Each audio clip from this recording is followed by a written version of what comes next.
Como trabalhar com semijoias consignadas? Esse é o tema do vídeo de hoje.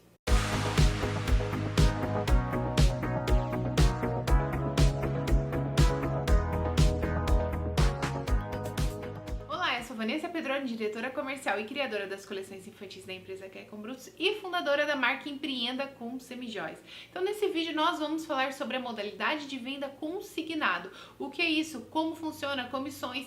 Então, esse vídeo tem bastante conteúdo. Então, vamos lá. Eu peguei aqui a definição do que é uma venda consignada. A consignação é um procedimento de venda por meio do qual a empresa deixa seus produtos a cargo de outra pessoa. Então, ou seja, a empresa empresta uma mercadoria para um terceiro e depois esse terceiro, no caso as revendedoras, elas fazem um acerto com essa empresa. Então, isso é uma venda consignada. E como isso funciona? As empresas, elas selecionam as revendedoras através de um cadastro. Então, as revendedoras, elas devem preencher ali um cadastro e após a aprovação desse cadastro, a empresa envia a mercadoria para as revendedoras. É assim que funciona.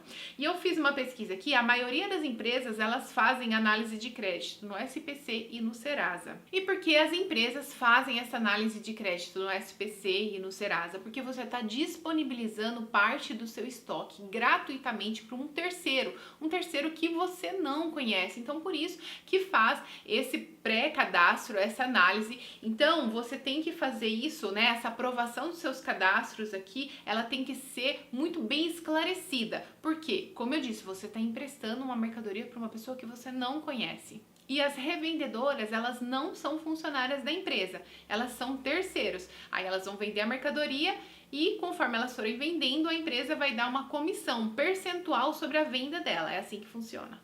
A mercadoria, ela pode ser escolhida pela empresa, a empresa ali monta os kits e envia para a revendedora, ou algumas empresas deixam as revendedoras escolherem as peças até atingir um X valor ali no pedido. Por exemplo, eu vou selecionar as revendedoras e eu vou disponibilizar para elas um estoque de até R$3.000. Então, você vai deixar a revendedora escolher peças até atingir esse valor. Então, pode ser feito dessas duas maneiras. E qual o valor disponibilizar para as revendedoras? Gente, isso é muito particular de empresa para empresa. Vai depender de quanto de estoque que você tem. Você pode fazer kits de R$1.000, R$2.000, R$3.000 e aí ao infinito e além. Então, quem vai escolher o valor é a empresa. Aqui eu tenho uma dica para vocês. Quem está começando a trabalhar com a modalidade de venda, né, no consignado, escolha revendedoras da cidade ou regiões próximas. Porque quanto mais longe, mais você vai ter um custo com isso. E esse custo de envio da mercadoria é da empresa. Então, o custo de envio e devolução das peças, como eu falei, é por conta da empresa. E isso acontece todo mês. Então, todo mês você tem aquele custo. Por isso que eu falei que quem está começando deve escolher ali pessoas próximas, né, de regiões próximas, para que a pessoa possa ir lá pessoalmente no seu escritório fazer esse acerto. Porque caso você comece a selecionar pessoas ali de outro estado, aí você tem que bancar, né? Tanto o envio e a devolução dessa mercadoria mensalmente. E quanto mais, eu não sei qual é a sua região, mas quanto mais longe, né, maior fica o valor desse frete. E se for a distância também, o envio e a devolução é feito pelos correios. Eu acho que é a forma mais prática que tem de fazer essa comercialização, se eu posso chamar dessa forma. Então, quando é à distância, as pessoas enviam tanto a maleta ou o pano por correio e recebe eles de volta também. Então, dá para fazer à distância. Comissões e pagamentos. Após o envio da mercadoria para a revendedora, ela tem um prazo normalmente de 30 a 45 dias para vender esses produtos. Esse prazo de 30 a 45 dias, quem vai estipular é a empresa, e esse prazo também é chamado de ciclo. E após encerrar esse ciclo, esse prazo, a revendedora ela tem que fazer o acerto com a empresa. Sobre o acerto, algumas empresas parcelam o valor do acerto ou dão desconto no pagamento à vista. E eu dei uma boa pesquisada, a média de comissões pagas para as revendedoras é de 20 a 40%. Isso é uma média que eu pesquisei bastante, as empresas fazem isso. E algumas marcas também trabalham com progressões de comissão para estimular a venda. Vou dar um exemplo para vocês. Vamos supor que vocês disponibilizaram R$3.000 para a revendedora. Se ela vender até R$500, vocês pagam 20% de comissão. Se elas vendem até R$1.000, paga 30% de comissão. Acima de R$1.000, vocês pagam de 35% a 40%. Então, funciona assim. Isso que é uma progressão de pagamento de comissões. Só que, gente, tudo isso vocês têm que analisar se faz sentido financeiramente para a empresa de vocês. Não é porque a maioria das pessoas pagam até 40% que você tem que pagar. Só é um exemplo aqui que eu dei. Então, é legal você trabalhar com a progressão de comissão para estimular as vendas. Você pode enviar essas mercadorias, né, para as revendedoras com uma maleta ou uma pasta ou um pano. A maleta aqui, olha, eu coloquei só como exemplo para vocês. Seria mais ou menos assim. Aí a quantidade de peça, como nós falamos, você vai estipular quanto você vai disponibilizar para as revendedoras. Mas normalmente é feito aqui com uma maleta ou com pano. Um pano, aquele pano normalmente assim com com aquela cor vermelha por dentro. Tem essas pastas aqui que elas estão mais modernas, olha. Então você pode enviar a mercadoria na pasta, nessas bolsinhas mais simples ou na maleta. Eu vou deixar aqui o contato de 2 fornecedores que trabalham com esses produtos, que é a Estojoias e a Redantex. Essas empresas trabalham com esses produtos, então para você que quer trabalhar com consignado, esses produtos é bem importante. E para você que quer trabalhar com a modalidade de venda no consignado, você precisa comprar direto de um atacadista que vende semijoias no bruto, porque só assim você vai ter margem para você trabalhar com as suas revendedoras, para você pagar comissão para elas e ainda ter uma margem de lucro. Então, tem que comprar semijoias direto de um atacadista de semijoias no bruto. Bom, então eu já falei de uma maneira resumida sobre a modalidade de venda no consignado, o que é, como funciona, comissões. E agora eu pontuei algumas coisas aqui para conversar com vocês, para vocês prestarem atenção. Eu, particularmente, não gosto da modalidade de venda no consignado. Eu acho que é uma modalidade de venda que dá muita margem para erro. Não estou jogando um balde de água fria em você que quer começar a vender dessa maneira. Mas eu preciso que você preste atenção nesses pontos que eu deixei aqui para você não errar na sua marca, quando você for começar a trabalhar com a modalidade de venda, ou se você já trabalha, você corrigir isso, gente, porque, como eu disse, é uma modalidade que dá muita margem para erro.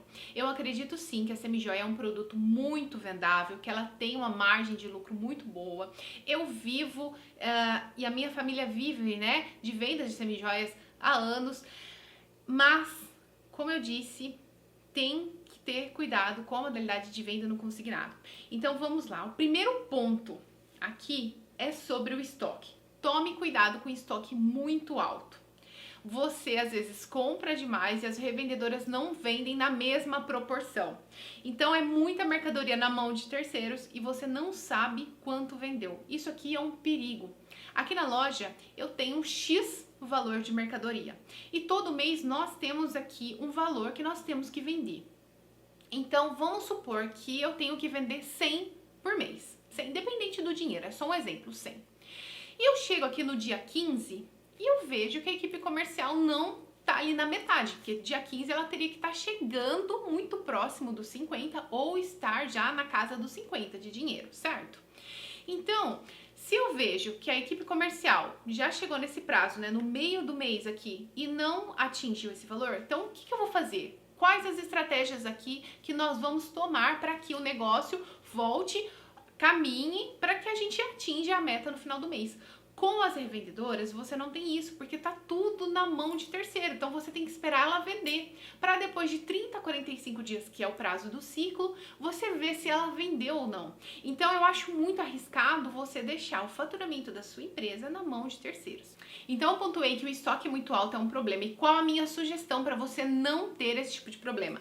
Você estipular um valor mínimo de venda para suas revendedoras. Por exemplo, 30%. Então, todo mês, das peças, do valor que você enviou para ela, ela tem que vender 30%. Ela tem que te fazer esse acerto de 30%.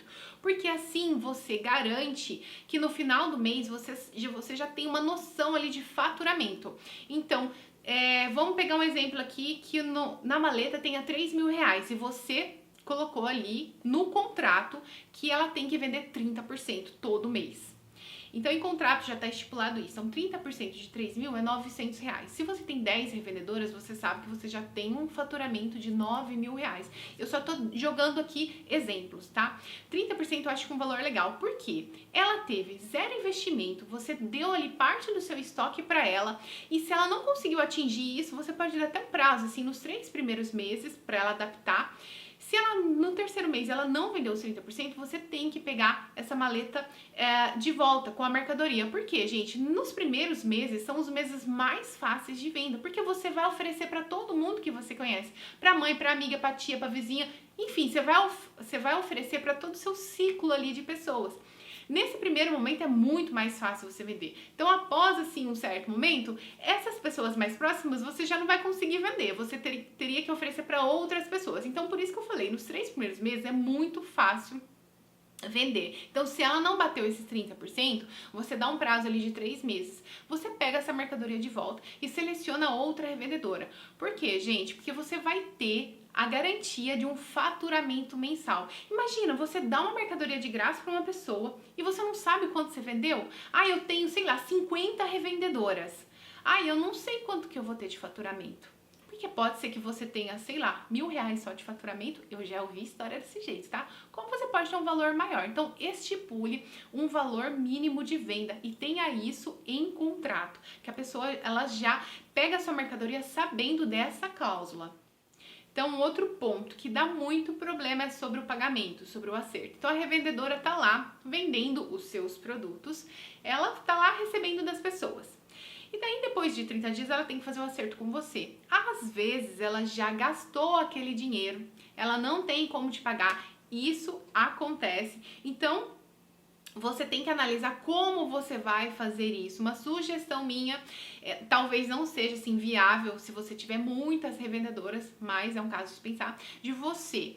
Aprovou o cadastro, você tá aqui. Essa aqui é a maleta com as peças que eu vou enviar para minha revendedora e você enviar junto uma maquininha de cartão.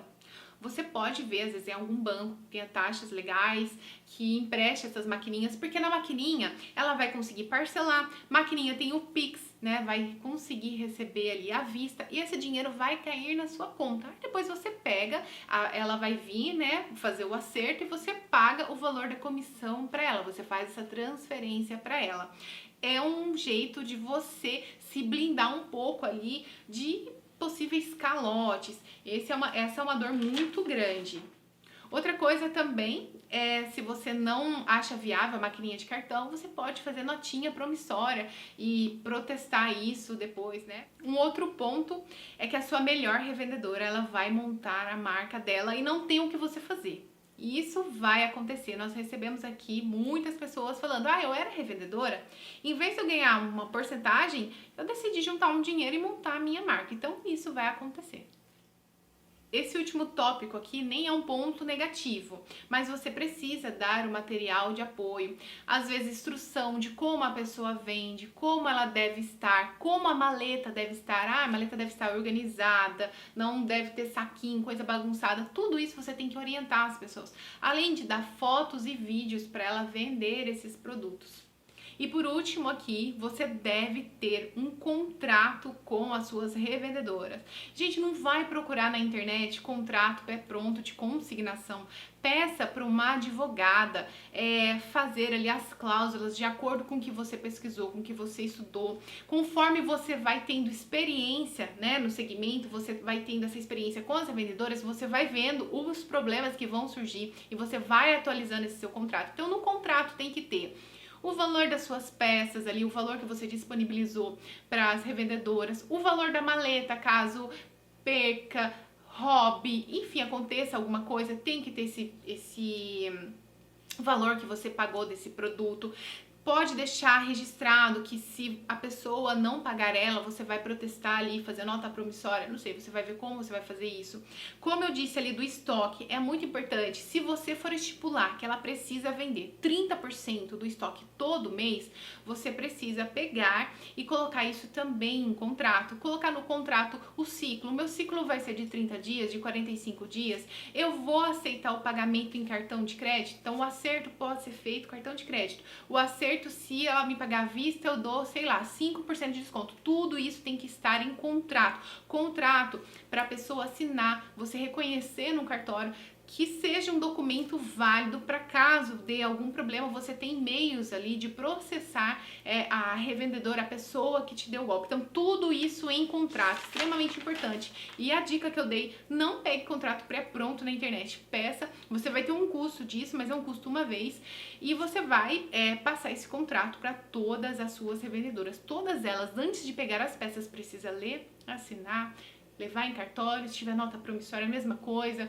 ver com o advogado como se faz esse tipo de coisa. Se você for dar maquininha de cartão, tem que estar lá a maquininha de cartão. Se isso custa algum dinheiro para a empresa, tem que estar lá discriminado o valor. Então faça o contrato. Eu deixei por último, mas com certeza ele é o mais importante. Toda a forma que você deseja que a pessoa trabalhe tem que estar em contrato. Para quê? Porque quando você receber esse cadastro, você fale, olha, esse aqui são as minhas cláusulas, você aceita isso? Se ela aceitar, pronto, tá tudo registrado. Então, tem que ter um contrato. O contrato vai te blindar de muitas coisas. Então no vídeo de hoje era isso, espero que vocês tenham gostado. Deixe sugestões aqui na descrição pra gente de temas que vocês gostariam de ver aqui no canal. Não se esqueça de se inscrever, de curtir o vídeo. Um abraço, até o próximo vídeo, tchau, tchau!